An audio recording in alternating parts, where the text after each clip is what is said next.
put yourself in the fan's shoes for a minute. You've been waiting on one of your favorite groups in the world to drop an album for 10 years. Now, behind the scenes, I've been taking flights to New York, go talk to Paul Rosenberg. I've been taking flights to Detroit, talking to M, talking to Royce. How can we put this back together? You know what I mean? And it's not happened in 10 years. So it's like, you know what? You're telling me you want me to wait again. And then I saw something where Royce said that we weren't waiting on anybody, that's a lie. So I need to address all this stuff, because whenever they say that, I just come back with the truth. You know what I'm saying? Like, you can attack my character, my integrity. You could try to assassinate it and say that I'm a liar and I'm doing this for money and all this other type of shit. But I'm going to just keep on hitting back with truth. We started off Slaughterhouse in the early days waiting on Joe. You know what I'm saying? Like, when we first got our deal with Shady, we had a song called Session 1 on one of M's projects. He was trying to, put the group on one of his projects. I think it was going to be a bonus cut or something on one of the albums. And, we're new to the label. Let me share my platform with the group. Right. So we do Session 1, and all the Slaughterhouse fans know Joe Budden isn't on Session 1. Well, why isn't Joe on Session 1? Joe was signed to another label. He was caught up in some paperwork. Was it E1 at the time or something? He was signed to Amalgam Digital. Okay. And they called over to Shady like, hey, we have him under contract. You have to get a clearance from us to have him appear on that song, right? So we're like, wait a minute. Because all of us went in as supposedly free agents to sign this deal with Shady. And come to find out, Joe was under paperwork. He said that they forged his signature, and that wasn't him. And the group was put on a shelf for a minute while he was fighting Amalgam Digital in court.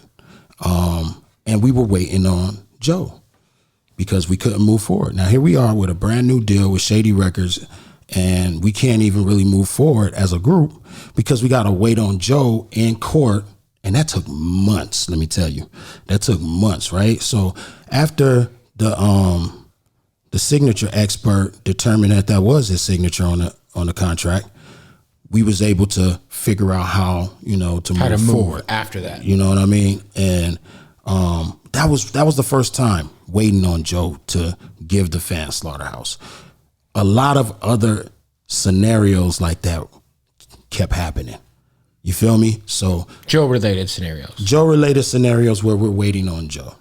Okay? So when Roy says we don't wait on Joe, it's like, wait a minute, what about when Glass House was sitting around collecting dust and we were all on a conference call with Paul Rosenberg and all of the Shady staff, and we said, hey guys, when we gonna get back together to do the album? And we like, okay, let's finish the album in the summer. And Joe's like, nah, we can't do the summer. I gotta throw pool parties and shit, and I gotta do this other shit and all that. It's like, okay, so we'll wait on that. We'll reconvene in September or October. Hit him up September, October. Nah, I still ain't ready. So waiting on Joe. So everybody was on the same page to finish Glass House except Joe for a while. You know what I'm saying? Royce's studio was always open. See, Royce, I feel, he's always down to work if everybody is on board. But if everybody's not on board, he's going to do his own thing, which makes sense. You feel me? Yeah. I mean, that's just logical. It was always us waiting on Joe to be on board. And when I brought this last and final opportunity to the table, and you telling me that I got to wait on Joe doesn't like it. He wants to do some other kind of deal. Well, what kind of deal does Joe want to do? Because all of a sudden, there's deals that he wants to do, but for 10 years, there's been nothing. It's been crickets. But now that I have this, now he wants to do another kind of deal. And it's like, okay, well, what kind of deal does he want to do? He wants to finance it. That's what I heard them talking about when I did catch a piece of the live. He wanted to finance it. He's like, yo, it takes a lot of trust to go into that type of business with somebody.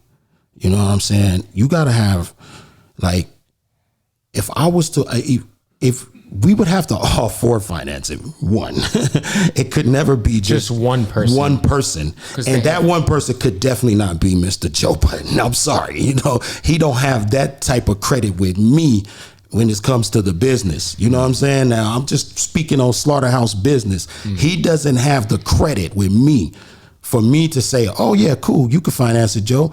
That's not going to work. So I don't know, whatever kind of deal that they envision for the group, it wasn't going to work with me anyway. So we come to a stalemate.